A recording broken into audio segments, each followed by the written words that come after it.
Hi, I'm Lee the Puppet, and I'm here to answer your questions about writing and publishing and shit like that. All right.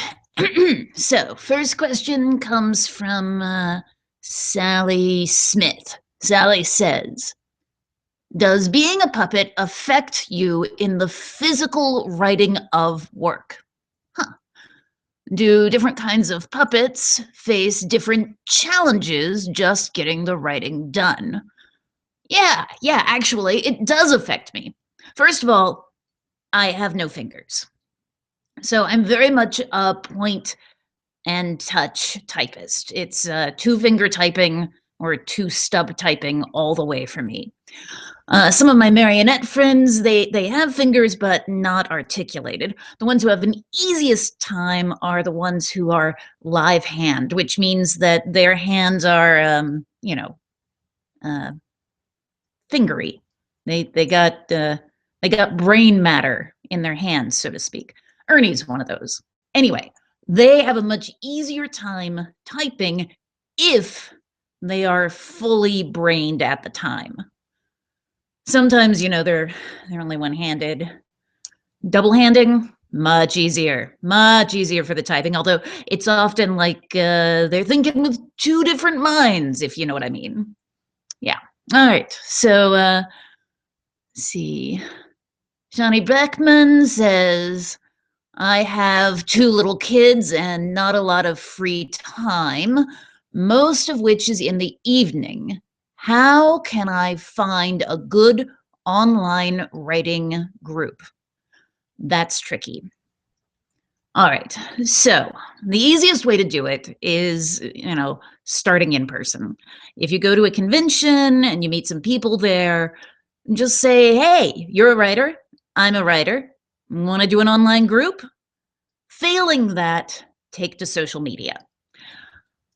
If you can't find a good writing group, and you might not be able to, then start one. They're not actually that hard to start, and there are a lot of people in the same boat as you. So here's what I recommend. Set something up on, Facebook, Google+, Twitter, Instagram, Snapchat, whatever the kids are using these days. Then just ask people, anyone want to be in a writing group? Tell them what it is that you write, and then talk about what sort of schedule you're talking about. Once you get some people answered, then all you have to do is set ground rules. And this is really, really important.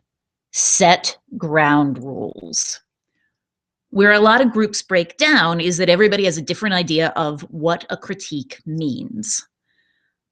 And that can lead to, you got one guy who's doing, well, this is how I would write it. And that guy, there's always that guy. You don't want that guy in your group. This is how I would write it. No. What you want is someone who's going to help you make this the best story that it can be of your story.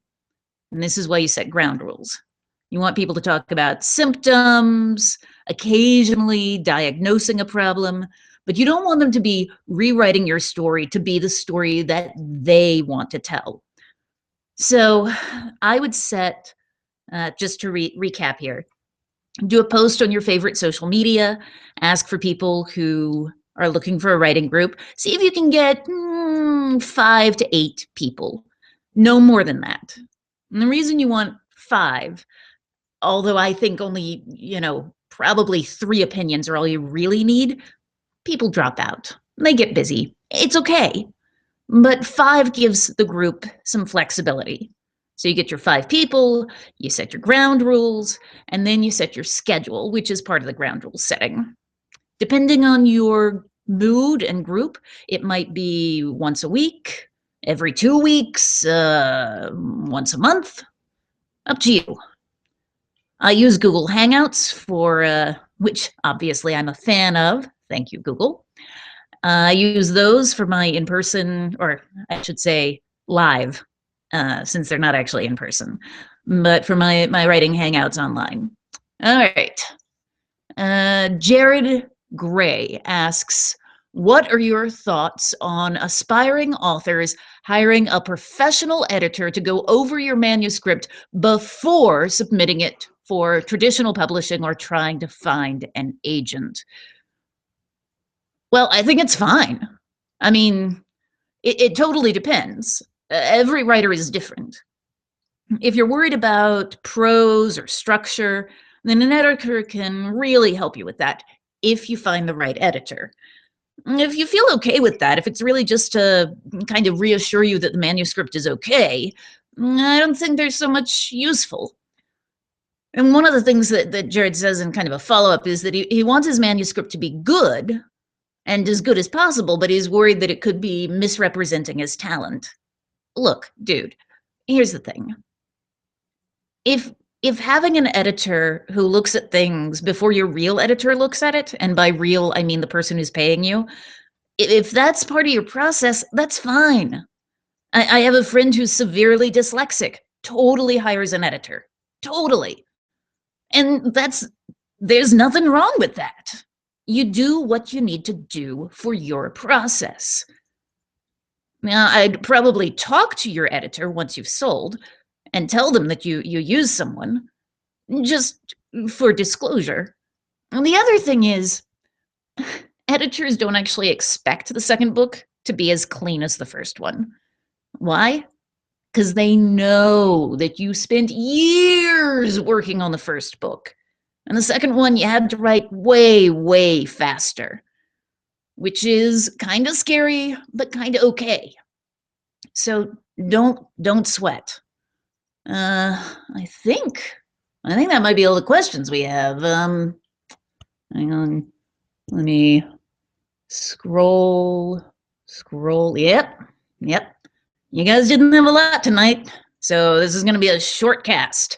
What else do I have to tell you? Not much. So hopefully I'll see you next week and ask me some more questions.